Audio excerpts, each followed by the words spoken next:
Hello everyone, welcome to my channel. ಇವತ್ತು ನಾನು ನಿಮಗೆ ಪ್ರೋಟೀನ್ ರಿಚ್ ಆಗಿರುವಂಥ ಹೆಸರು ಕಾಳು ಪಲ್ಯನ ಯಾವ ರೀತಿ ಮಾಡೋದು ಅಂತ ತೋರಿಸ್ತಾ ಇದ್ದೀನಿ. ಚಪಾತಿ, ಅನ್ನ ಮತ್ತು ರೊಟ್ಟಿ ಎಲ್ಲದಕ್ಕೂ ಈ ಪಲ್ಯ ಪರ್ಫೆಕ್ಟ್ ಕಾಂಬಿನೇಷನ್ ಮತ್ತು ಹೆಲ್ದಿ ಕೂಡ ಹೌದು. ಇದನ್ನು ನೋಡೋಕ್ಕೂ ಮುಂಚೆ ನೀವೇನು ನನ್ನ ಚಾನಲ್ನ ಸಬ್ಸ್ಕ್ರೈಬ್ ಆಗಿಲ್ಲ ಅಂದರೆ ಸಬ್ಸ್ಕ್ರೈಬ್ ಆಗಿ ಪಕ್ಕದಲ್ಲಿರೋಂಥ ಬೆಲ್ ಐಕಾನನ್ನು ಕ್ಲಿಕ್ ಮಾಡಿ. ಅದರಿಂದ ನಾನು ಹಾಕುವಂಥ ಪ್ರತಿಯೊಂದು ವಿಡಿಯೋ ನೋಟಿಫಿಕೇಷನ್ಸ್ ನಿಮಗೆ ಬರುತ್ತೆ. ನನ್ನ ವಿಡಿಯೋನ ನೋಡಲಿಕ್ಕೆ ಈಸಿ ಆಗುತ್ತೆ.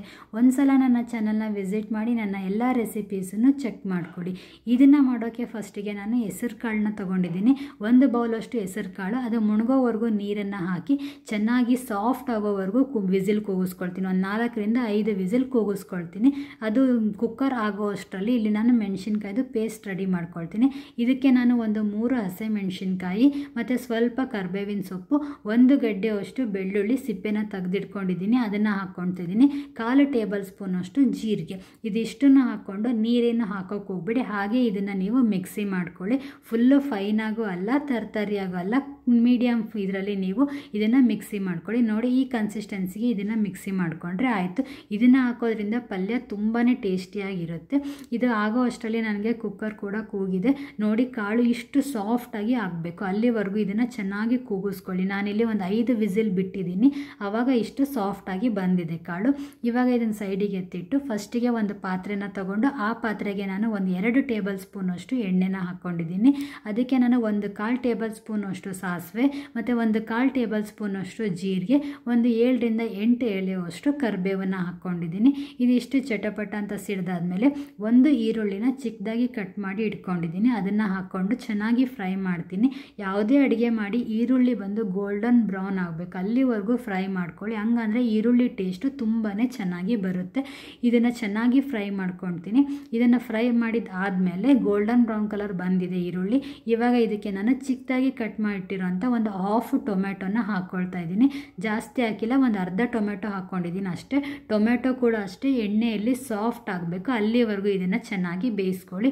ಈ ಪಲ್ಯ ಅನ್ನದ ಜೊತೆ ಅಂತೂ ಸೂಪರ್ ಆಗಿರುತ್ತೆ. ಇನ್ನು ಚಪಾತಿ ರೊಟ್ಟಿಗೂ ಕೂಡ ಒಳ್ಳೆ ಕಾಂಬಿನೇಷನ್, ಹೆಲ್ದಿಯಾಗಿ ಕೂಡ ಇರುತ್ತೆ ಕಾಳಿನ ಪಲ್ಯ ಆಗಿರೋದ್ರಿಂದ. ಇವಾಗ ನೋಡಿ, ಟೊಮೆಟೊ ಸಾಫ್ಟ್ ಆಗಿದೆ. ನಾನು ಮಿಕ್ಸಿ ಮಾಡಿಟ್ಟಿರೋಂಥ ಮೆಣಸಿನ್ಕಾಯ್ದು ಪೇಸ್ಟನ್ನು ಹಾಕ್ಕೊಳ್ತಾ ಇದ್ದೀನಿ. ಇಲ್ಲಿ ಮೆಣಸಿನ್ಕಾಯಿ ಮತ್ತು ಕರಿಬೇವಿಂದು ಹಸಿ ಸ್ಮೆಲ್ ಹೋಗಬೇಕು, ಅಲ್ಲಿವರೆಗೂ ಚೆನ್ನಾಗಿ ಫ್ರೈ ಮಾಡಿ. ಮೆಣಸಿನ್ಕಾಯಿ ಹಾಕಿರೋದ್ರಿಂದ ಘಾಟ ಆಗುತ್ತೆ ಮನೆಯೆಲ್ಲ, ಹಾಗಾಗಿ ಲೋ ಫ್ಲೇಮಲ್ಲಿನೇ ಇದನ್ನು ಫ್ರೈ ಮಾಡಿ. ಇಲ್ಲಾಂದರೆ ಮನೆಯವರು ಅಷ್ಟು ಕೆಮ್ಮಬೇಕು, ಸೀನಬೇಕು, ಆ ಥರ ಆಗಿಬಿಡುತ್ತೆ. ಅದಕ್ಕೆ ಲೋ ಫ್ಲೇಮಲ್ಲಿ ಇಟ್ಕೊಂಡು ಇದನ್ನು ಫ್ರೈ ಮಾಡಿ. ಇದು ಫ್ರೈ ಆದಮೇಲೆ ನಾನು ಬೆಂದಿಸಿ ಇಟ್ಕೊಂಡಿರೋಂಥ ಹೆಸರು ಕಾಳನ್ನ ಇದಕ್ಕೆ ಹಾಕ್ಕೊಳ್ತಾ ಇದ್ದೀನಿ. ಹೆಸರು ಕಾಳಿಗೆ ಸ್ವಲ್ಪ ನೀರು ಹಾಕಿ ಬೇಯಿಸ್ಕೊಳ್ಳಿ. ಜಾಸ್ತಿ ನೀರು ಹಾಕಿ ಬೇಯಿಸ್ಕೊಂಡ್ಬಿಟ್ರೆ ಪಲ್ಯ ನೀರಾಗಿಬಿಡುತ್ತೆ. ಹಾಗಂತ ಅದರಲ್ಲಿರೋ ನೀರನ್ನು ಚೆಲ್ಲಿಬಿಟ್ರೆ ಹೆಸರು ಕಾಳಲ್ಲಿ ಇರುವಂಥ ಎಲ್ಲ ಅಂಶ ನೀರಲ್ಲೇ ಹೋಗಿಬಿಡುತ್ತೆ. ಹಾಗಾಗಿ ಸ್ವಲ್ಪ ನೀರನ್ನು ಹಾಕಿ ಹೆಸರು ಕಾಳನ್ನ ಬೇಯಿಸ್ಕೊಂಡು ಆ ನೀರಿನ ಸಮೇತನೇ ನೀವು ಈ ಒಗ್ಗರಣೆಗೆ ಹಾಕ್ಕೊಳ್ಳಿ. ಹಂಗಂದರೆ ಅದರಲ್ಲಿರೋವಂಥ ಹೆಸರು ಕಾಳಿಂದ ಎಲ್ಲ ಅಂಶ, ಪ್ರೋಟೀನ್ಸ್ ಎಲ್ಲ ಅದರಲ್ಲೇ ಉಳ್ಕೊಳ್ಳುತ್ತೆ. ಹಾಗಾಗಿ ಚೆನ್ನಾಗಿ ಇದನ್ನು ನೀವು ಒಂದು ಸಲ ಮಿಕ್ಸ್ ಮಾಡ್ಕೊಳ್ಳಿ. ಈರುಳ್ಳಿ, ಟೊಮೆಟೊ, ಹೆಸರು ಕಾಳು ಎಲ್ಲ ಚೆನ್ನಾಗಿ ಮಿಕ್ಸ್ ಮಾಡ್ಕೊಳ್ಳಿ. ಅದಾದಮೇಲೆ ಇದಕ್ಕೆ ನೀವು ರುಚಿಗೆ ತಕ್ಕಷ್ಟು ಉಪ್ಪು, ಸ್ವಲ್ಪ ಅರಿಶಿನ ಪುಡಿ ಮತ್ತು ಸ್ವಲ್ಪ ಗರಂ ಮಸಾಲನ ಹಾಕ್ಕೊಂಡು ಚೆನ್ನಾಗಿ ಕುದಿಸ್ಕೊಳ್ಳಿ. ಹೆಸರು ಕಾಳನ್ನ ನಾವು ಹಾಗೆ ಕುಕ್ಕರಲ್ಲಿ ಸಪ್ರೇಟಾಗಿ ಬೇಯಿಸಿರೋದ್ರಿಂದ ಅದರಲ್ಲಿ ಉಪ್ಪು ಖಾರ ಏನೂ ಇರೋದಿಲ್ಲ. ಇವಾಗ ಇದು ಈ ಮಸಾಲೆಯಲ್ಲಿ ಎಲ್ಲ ಅಬ್ಸರ್ವ್ ಮಾಡ್ಕೊಳ್ಳುತ್ತೆ ಹೆಸರು ಕಾಳು. ಹಾಗಾಗಿ ಚೆನ್ನಾಗಿ ಒಂದು ಕುದಿನ ಇದಕ್ಕೆ ಕುದಿಸ್ಕೊಳ್ಳಿ. ಇಲ್ಲಿಗೆ ಪಲ್ಯ ರೆಡಿ ಆಯಿತು. ನಿಮಗಾಗಿ ಬೇಕಿದ್ದರೆ ಹುಚ್ಚೆಳ್ಳು ಪುಡಿ ಅಥವಾ ಗುರಾಳ್ ಪುಡಿನ ಹಾಕ್ಕೊಳ್ಳಿ, ಬೇಡ ಅಂದರೆ ಸ್ಕಿಪ್ ಮಾಡಿ. ನಮ್ಮ ಮನೇಲಿ ಇದು ಮ್ಯಾಂಡೇಟರಿ, ಸೊ ಇದನ್ನು ಹಾಕ್ಕೊಳ್ತಾ ಇದ್ದೀನಿ. ಇಷ್ಟನ್ನು ಮಾಡಿದರೆ ಸೂಪರ್ ಆಗಿರೋಂಥ ಹೆಸರು ಕಾಳು ಪಲ್ಯ ರೆಡಿ ಆಗುತ್ತೆ. ನಿಮ್ಮ ಮನೇಲಿ ಟ್ರೈ ಮಾಡಿ, ಟೇಸ್ಟ್ ಯಾವ ಥರ ಬಂತು ಅಂತ ನನಗೆ ಮಿಸ್ ಮಾಡದೆ ಕಮೆಂಟ್ ಮಾಡಿ. ನನ್ನ ಚಾನಲ್ನ ಸಬ್ಸ್ಕ್ರೈಬ್ ಮಾಡ್ಕೊಳ್ಳಿ, ಲೈಕ್ ಮಾಡಿ, ಶೇರ್ ಮಾಡಿ. ಪ್ಲೀಸ್ ನನ್ನ ಚಾನಲ್ನ ಸಪೋರ್ಟ್ ಮಾಡಿ ಅಂತ ಕೇಳ್ತೀನಿ. ಇನ್ನೂ ಒಳ್ಳೆ ರೆಸಿಪೀಸ್ನೇ ನಾನು ನಿಮಗೆ ತೋರಿಸ್ತೀನಿ. ಎಲ್ಲರ ದಿನ ಶುಭವಾಗಿರಲಿ ಅಂತ ಕೇಳ್ತಾ ಈ ವಿಡಿಯೋನ ಇಲ್ಲಿಗೆ ಮುಗಿಸ್ತಾ ಇದ್ದೀನಿ. Thanks for watching.